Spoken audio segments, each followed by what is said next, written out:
nice weather today. Cheers, guys. Today it's gonna be another one of those favorite sailing spot videos, and this time we're gonna go for Europe, the coastline of Europe, kind of. So all the way from Sweden down to the Canary Islands and the Azores, kind of that area. So another one, top 3, starting with number 3, 2 and 1 as usual. Yeah, it's gonna be a pretty special one, I think. It's very different to the Caribbean, for example. The Caribbean, the islands and the destinations are quite similar to each other with a bit of different touch. While if you're going along the European coast, it can be completely different. Just sailing a little bit further north, it can be way like rougher, and scenery can be completely different, whereas you're going a little bit further south. So let's start with number 3, and we're going to the north of Spain, the northwest coast of Spain, where the bend goes around close to the Bay of Biscay. You got this amazing archipelago. Like, there's not many islands on the Portuguese coast, but just north of Portugal, suddenly there's this nice archipelago with kind of fjords and a lot of islands and sandy beaches and mountains and good surf. You got so much to it, and there's nice little villages around there with nice architecture, a lot of beautiful lighthouses, churches, just a very nice area to be around, basically, and very calm and nice as well. Not too touristy, but not too calm either. So it's like a nice fine balance. So basically from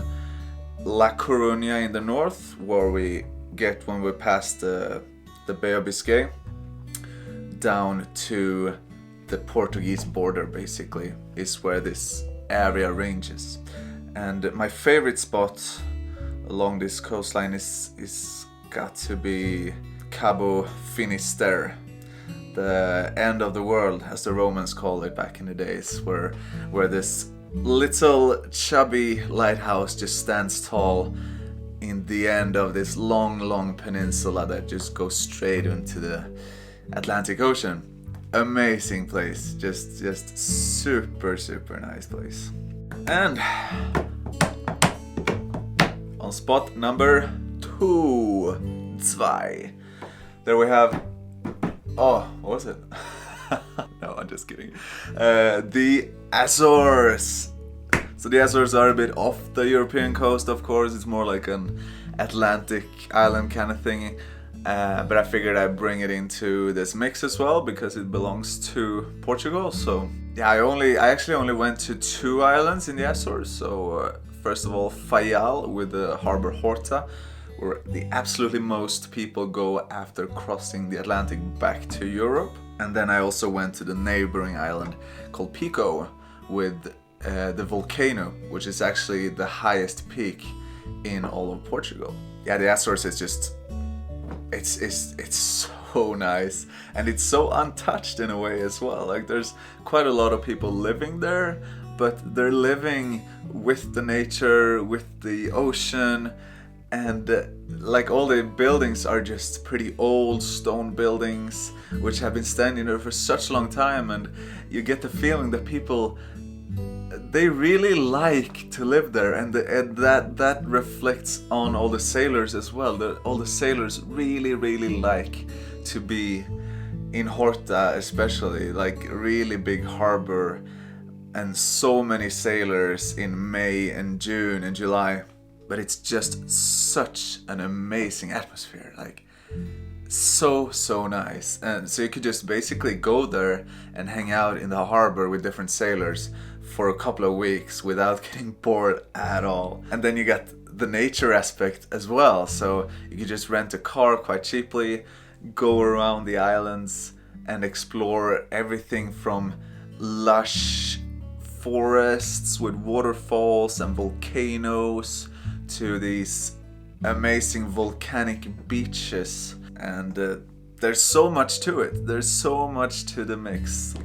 Also, the small villages is super cozy and super nice in so many ways. With the cuisine also spot on, like the seafood in the Azores is just amazing. So there's so much good to it, and it's pretty cheap as well to go to the Azores. It's actually really cheap if you think about what you're getting. The marina cost, for example, I think it was like 10-11 euros per day for our 30 feet boat on a perfect spot in the marina.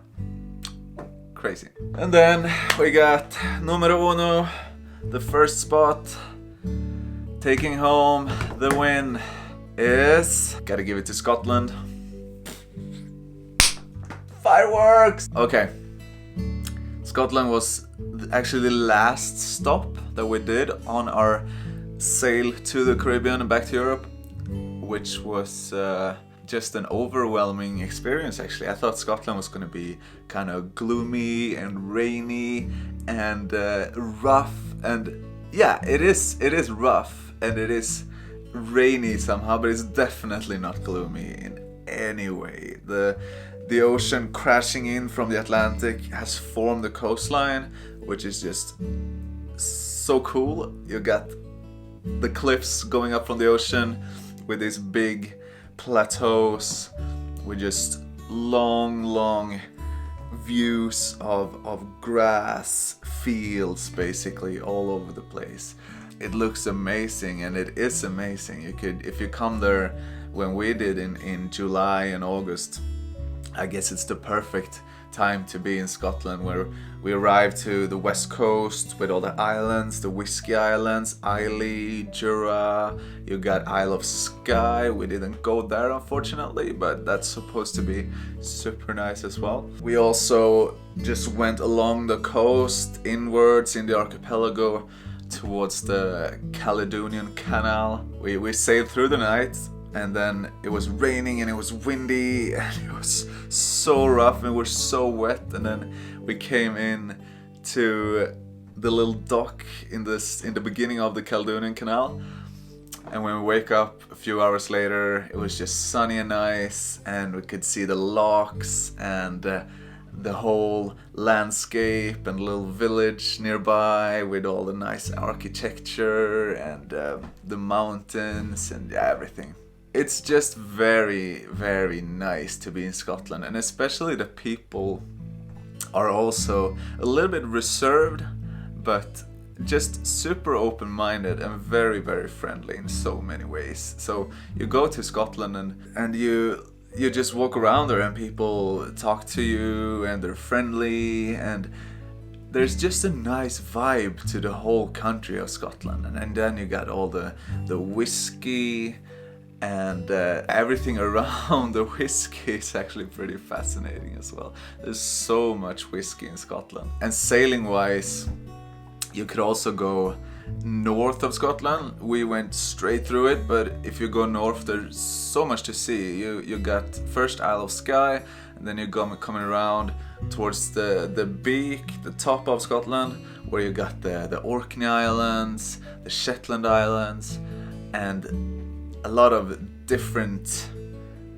places where you could sail around and explore some old Viking culture and see this super old settlements which is still standing since hundreds and hundreds of years ago. It's a little bit rough to sail to Scotland with all the currents and stuff around the coasts, and also big waves and wind coming in from the Atlantic, but that makes it, to me, even more mysterious and interesting in many ways. Yeah, Scotland. I could move to Scotland actually. Just live in a boat on the canals. Just chill out. So there you got it, guys. Top 3 sailing destinations along the European coast.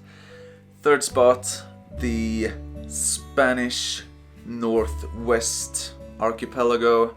Then you got the Azores, which has so much to offer, and Scotland, the crown jewel of Europe.